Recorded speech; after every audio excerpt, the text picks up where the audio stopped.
I was sitting in my kitchen, sipping burnt Starbucks coffee because my Keurig decided to die on me, when I saw something on my phone that made my stomach drop. It was a text from my friend Megan. "Hey, why is your fiancé talking to my cousin about selling a house?" Now, here's the thing. The only house we'd ever talked about selling was the one I'd just inherited from my dad. And I hadn't even moved into it yet. The paperwork wasn't even fully signed. But apparently, my fiancé, Jason, was already out there playing Mr. Real Estate Mogul behind my back. Let me rewind for a second. My dad passed away 3 months ago. Heart attack. Out of nowhere. One day he was grilling burgers in the backyard, complaining about the price of gas. The next, gone. We weren't rich or anything, but Dad had 2 things: a fully paid-off house in a nice neighborhood and a life insurance policy big enough to cover my student loans twice over. When I found out he'd left both to me, I cried for days, part grief, part relief, part pure, oh my God, I can finally breathe financially. Jason had been with me for almost 2 years. We met on Tinder, had that whirlwind romance thing going on, and a year in, he proposed at an Olive Garden. I know, not exactly The Notebook, but hey, I was into it. We set the wedding for early fall. Pinterest boards, bridal dress fittings, the whole 9 yards. But after Dad died, Jason's behavior shifted. He went from, "Hey babe, let's elope in Vegas," to, "We should have a solid financial plan before the wedding," overnight. At first, I thought he was just trying to be responsible. Then the suggestions started. "Maybe we can sell your dad's place and get something smaller. Keep the cash. Do you really need to pay off all your student loans right away? We could invest that money." And my personal favorite, "What's mine is yours, what's yours is mine, right?" Said with a smirk that made me feel icky. So when Megan's text came in, my hands started shaking. I texted her back. "What exactly did he say?" She replied, "He asked my cousin, who's a realtor, how fast he could move your place if you needed the cash quick. He even said my fiancé doesn't know yet." I swear my vision blurred for a second. This wasn't just financial planning. This was sneaky, calculated, and I hadn't even walked down the aisle yet. And that's when I decided I needed to find out just how deep this rabbit hole went. The day after Megan's text, I started watching Jason like a hawk. Not in the jealous girlfriend way. More in the I'm living with a suspect and can't tip him off way. And the more I paid attention, the more little things jumped out at me. First, he suddenly became obsessed with the mail. We'd never cared who grabbed it before. Usually, it sat in the box until one of us remembered. But now, Jason would be at the door the second the mail truck pulled up, flipping through envelopes like he was hunting for a golden ticket. One afternoon, I caught him tucking a letter into his jacket pocket before I could see it. "Oh, just some boring insurance thing," he said, shrugging it off. Except my dad's life insurance was the only boring insurance thing in my life at the moment. Then there was the budget spreadsheet. Jason had never so much as balanced a checkbook in the 2 years we'd been together. But suddenly, he had this color-coded Excel document tracking our expenses, including the property tax on my dad's house, which, for the record, was not his business. When I asked why he added it, he said, "Well, if we're getting married, it's going to be our asset, right? Just trying to get ahead of the paperwork." And the kicker? He started making big-ticket future purchases without talking to me. I came home one day to find a glossy brochure for a Tesla Model Y on the coffee table. Jason's dream car, the kind with a price tag that could eat up half of my inheritance. When I asked, "Where exactly are we getting the money for this?" he smiled and said, "Babe, once the wedding's done, we'll have options." I wanted to believe it was just bad timing, that grief was making me paranoid. But deep down, I knew something was off. And then came the dinner with his mom. We were at her place for a Sunday roast. His mom, sweet in that overly involved way, was sipping Chardonnay and asking about the honeymoon. Jason jumped in before I could answer. "Oh, we're thinking Maui." or maybe Paris. Depends on how quickly the house sells. The house sells, like it was already a done deal. Like I had agreed. I smiled tightly, but inside my stomach churned. His mom beamed and said, "Oh, honey, that's wonderful. You'll have such a cushion to start your life together." Jason shot me a quick look, the kind that says, "Don't ruin this moment." That's when I realized he wasn't just planning around my inheritance. He was counting on it. And I had no idea how far he was willing to go to make sure he got it. It was a Thursday evening, and Jason had said he was working late. I didn't think much of it until I got an email from our shared printer. Yeah, we had one of those Wi-Fi printers that sends a little ding every time a new document gets printed. This time, the subject line read, "Consultation Agreement, Family Law." My first thought was, what the hell is family law? My second thought hit harder. Divorce, custody, asset division, the whole messy package. I clicked the preview and my blood went cold. It was a signed consultation form from a local law firm that literally had Division of Assets in Marriage in the header. And under client name, Jason Miller. Date? 2 weeks ago. Status? Paid in full. I just sat there staring at the screen, my pulse thudding in my ears. We weren't even married yet. Why was my fiancé meeting with a family lawyer about dividing property? When Jason came home, I didn't bring it up right away. I waited until after dinner when he was scrolling on his phone, feet up like nothing in the world was wrong. I walked into the living room and dropped a printed copy of the consultation form right on his lap. He froze. "What's this?" I asked, my voice way calmer than I felt. He glanced at it, then at me. "It's nothing. Just information." "Information about splitting assets in a marriage? Before we're even married?" Jason sighed like I was being unreasonable. "Babe, it's called being prepared. I just wanted to know my rights. That's smart, right?" I laughed. The sharp, ugly kind of laugh you do when you're trying not to scream. "Your rights to what? My dad's house?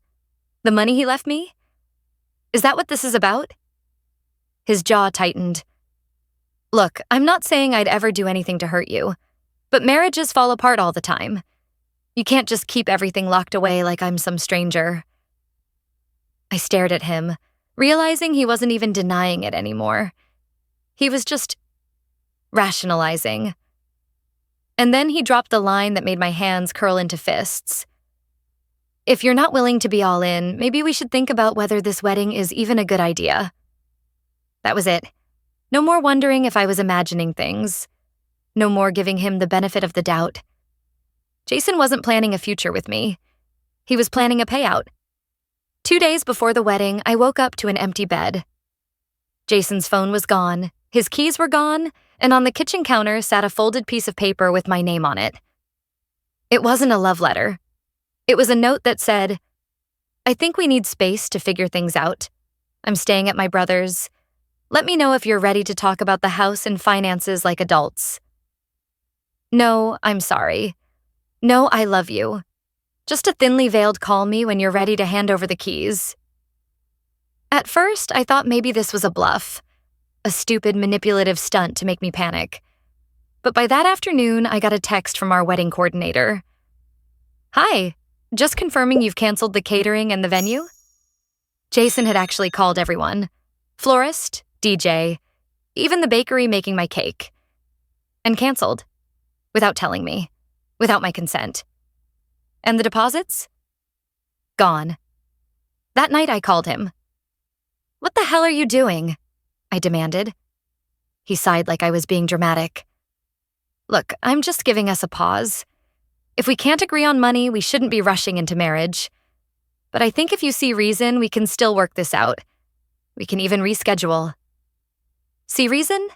I repeated, my voice shaking. "Yeah," he said. "Put the house in both our names. Merge the accounts. That way, we're starting our marriage on equal footing. Otherwise, I'm not going through with it." It hit me then. He never planned to marry me unless my inheritance was part of the deal. This wasn't cold feet. This was a shakedown. But here's what Jason didn't know. The week after Dad's funeral, my Uncle Dave, who just so happens to be a bulldog of an attorney, had pulled me aside and said, "I don't trust that guy. Let's make sure he can't touch a dime." We'd set up a living trust for the house and the insurance money, locked tight with clauses that excluded any spouse unless I explicitly added them. It was airtight. So I let Jason think he was winning. "Fine," I told him. "If this is what you need, I'll think about it." He sounded smug when he said, "I knew you'd come around." What he didn't know was that in 48 hours, he was about to get the rudest awakening of his life. The morning we were supposed to be saying our vows, I was sitting in my dad's old recliner with a cup of coffee, wearing pajamas, and scrolling through Zillow listings for fun. No white dress, no flowers, no Jason. Around 10 a.m., my phone buzzed. It was an email from my bank. Alert, attempted access denied. My heart skipped, not from fear, but from pure satisfaction. Jason had tried to log into the account that held my dad's insurance payout, the one only I had access to. The one my uncle had locked inside a trust that required my signature, in person, in front of a notary, for any withdrawal. 5 minutes later, my phone rang. Jason. "Babe," he started, his voice tense. "The bank's giving me trouble. Did you change something?" I took a slow sip of coffee. "Oh, you mean the trust?" "Yeah, that's been in place since before you even knew how much Dad left me." Silence. Then, "Are you kidding me? So I've been counting chickens before they hatch?" "Yeah." He completely lost it. "Do you realize how selfish you're being? We could have built a life with that money." "No, Jason," I said, calm as ice. "I could build a life with that money. You just wanted to cash out and ride shotgun." He tried to backpedal, claimed it was all about security and trust in marriage. But his voice was shaky, his words jumbled, and I knew he was panicking because the game was over. Later that day, my uncle called. "You'll never guess who showed up at my office," he said, chuckling. "Let me guess. 6 feet tall, thinks he's smarter than everyone?" Bingo. Wanted to discuss options since the wedding was postponed. I told him there were no options. He left looking like someone stole his lunch. By the evening, Jason's brother texted me. "Sorry about my idiot sibling. He's been sulking all day." I just replied with a thumbs up emoji. That night, I sat in the empty living room of my new house. No wedding, no husband, but also no dead weight draining me dry. I looked around at the walls Dad had painted himself, the porch he'd built, the memories in every corner. For the first time in months, I felt safe. Jason's plan hadn't just failed. It had blown up in his face so badly there was no coming back. It's been 6 months since what was supposed to be my wedding day, and honestly, I've never been happier. I turned my dad's old office into a cozy reading nook, repainted the kitchen cabinets, and even adopted a golden retriever named Moose who thinks the couch is his throne. The house feels alive again. Not like some investment Jason could flip, but like a home. And Jason? Oh, he's still around. In the background, like a bad commercial you can't skip. About once a month, I get a Facebook message from him. Always some variation of, "Hey, hope you're doing okay. We were good together, you know. I've been thinking about us.